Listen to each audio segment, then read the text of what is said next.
When Keith came to me about the project that he was working on relative to the history of basketball, we decided that it would be pretty cool to include the Negro Leagues in it because there were so many athletes that played basketball, many of them who played professionally, either with the Globetrotters or in some other capacity. When we talk about guys like Nat Sweetwater Clifton, who was a first baseman for the Chicago American Giants before going on obviously to play with the Knicks. To be associated with the history, to see the pioneers that helped make the game the great game that it is today means a lot.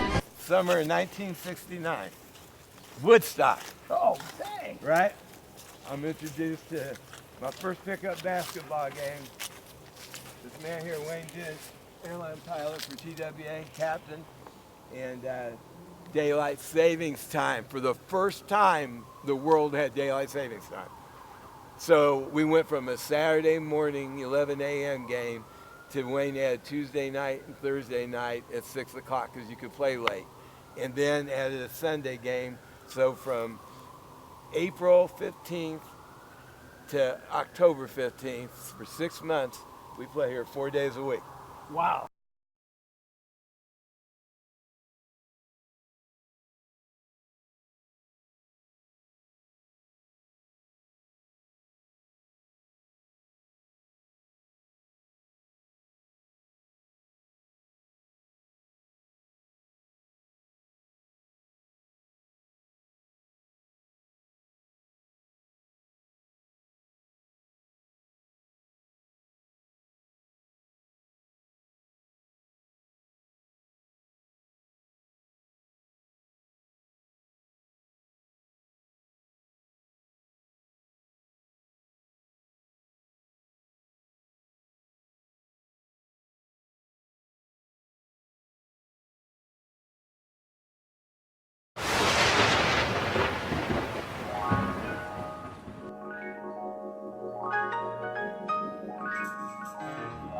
I often say it's a child's game, but I also say when it's done properly, it becomes an art form.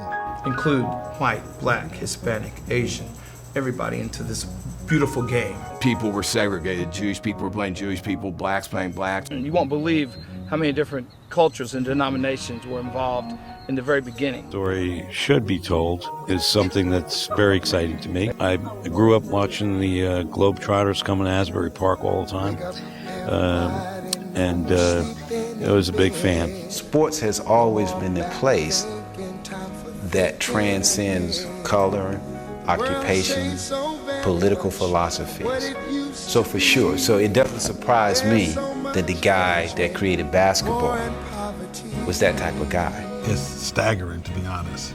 It's just something that Dr. Naismith could never comprehend what was going to happen in the next 50 to 100 years. It's an amazing story to hear of this Canadian man who invented this incredible sport for the world. I just remember him as a kind gentleman, and just he's the one who started the game that I love.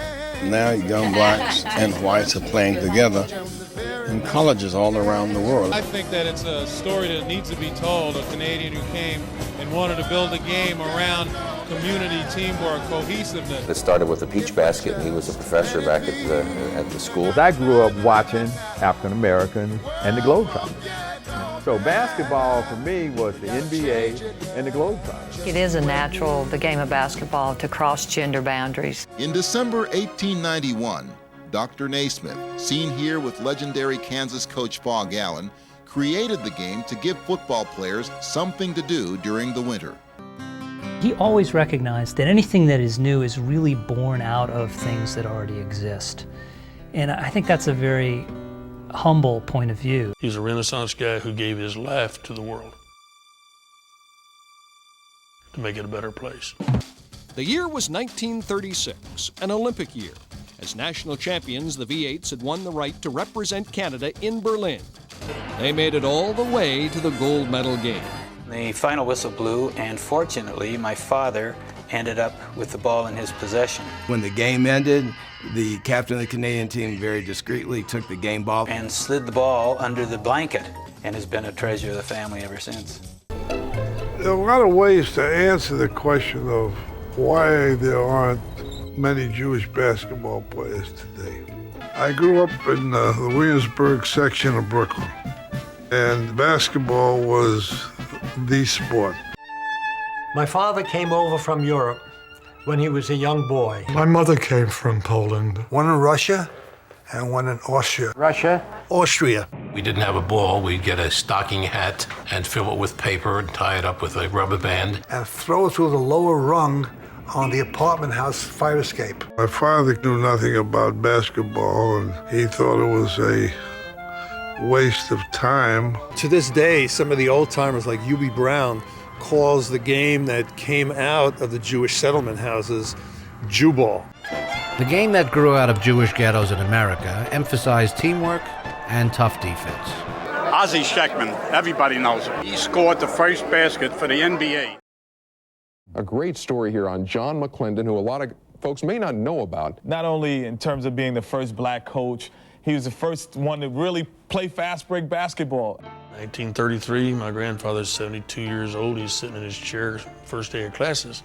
He looks up and here's a young black kid, 18 years old, standing in the door. And he asked me if there was anything he could do to help me, and I said, yes, I'm looking for Dr. Naismith. I want to be a physical education major, and I've been told he's my advisor. He said, who told you that? And I said, my dad. And he said, come on in. Dad's always right. He understood. He was an intelligent, insightful human being and creative. He understood that once he had black players and white players on the same court, they were all equal. Kansas is right there on the frontier of racial problems. I jumped in the pool, and they emptied half of the pool when I got out. And I simply went back the next day and jumped in again. And I told him we're going to have a big water bill in Kansas, biggest one. John went to graduate school at the University of Iowa, thanks to some help from Dr. Naismith. Then it was time to begin the coaching career that would lead him to the Hall of Fame. Master planner, strategist. I mean, whether you talk to Clarence Gaines, whether you talk to John Wooden, if Adolph Rupp were alive, he would know, and he would have nothing but praise to say for Coach McClendon. In 1944, at a time in America when blacks and whites had separate restrooms, drinking fountains, and unequal schools, Coach Mack once again tested the limits. I said, we ought to have an integrated competition in the state of North Carolina. There's Duke right over there, across town. There's the University of North Carolina, 12 miles away. There's North Carolina State.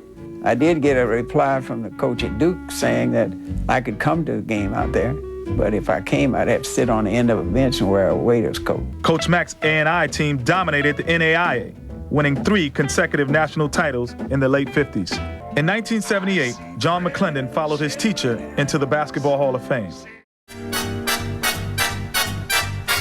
The style that the Globetrotters had became kind of like a style that started to pervade into the NBA game. Well, I grew up in Chattanooga, Tennessee, and my grandparents would take me to see them.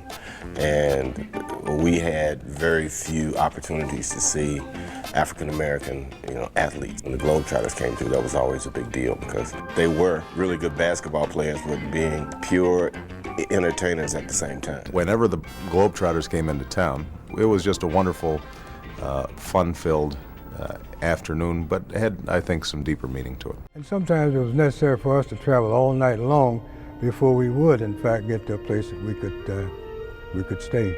The players of the Harlem Globetrotters were similar to a lot of black men in that generation. People with enormous talent who couldn't always show their talent and had to suffer great indignity just to keep food on the table. And the strength and determination of that generation just to survive laid the groundwork for people like myself. Enter Abe Saperstein, a white Jewish immigrant from Chicago's North Side. With an entrepreneurial spirit and a love of sports, Saperstein saw a business opportunity. They wanted to play in Wisconsin, they wanted to play in Michigan, and so a white guy would have a much easier time booking those games. The Globetrotters developed a style of play that simply became known as the show. Their approach was so non-offensive.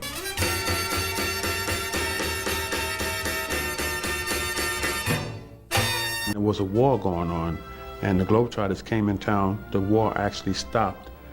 letting us play the game, and then after we left, then they continued the war. The Globetrotters' 1951 World Tour ended in Germany in August. In 1951, Berlin was still totally destroyed. Rebuilding hadn't started. So there were ruins all over the place. The U.S. State Department asked Abe Saperstein to bring his ambassadors of goodwill to Berlin Stadium, along with the Globetrotters' special guest, Jesse Owens. When somebody like the Globetrotters showed up in Germany, and especially in Berlin, this was a tremendous symbolic event, and it also provided relief. Halfway to the stadium, the road is blocked by young Germans milling in the street. Abe Saperstein, who didn't want to come back in the first place, believes that they're being lynched, that they're going to kill them all. It turns out that it's young Germans there really just for autographs. This helicopter comes in to land, and it was announced to the crowd that this is Jesse Owens arriving, and the crowd just went wild. He said to Jesse, in 1936, Hitler refused to give you his hand. And he said, today, Mr. Owens, I give you both of mine. That kind of ambassadorship helped the image of the United States of America itself. Get up! Get up! Get up! Get up! So, Cozart, director, Fast Break. See you.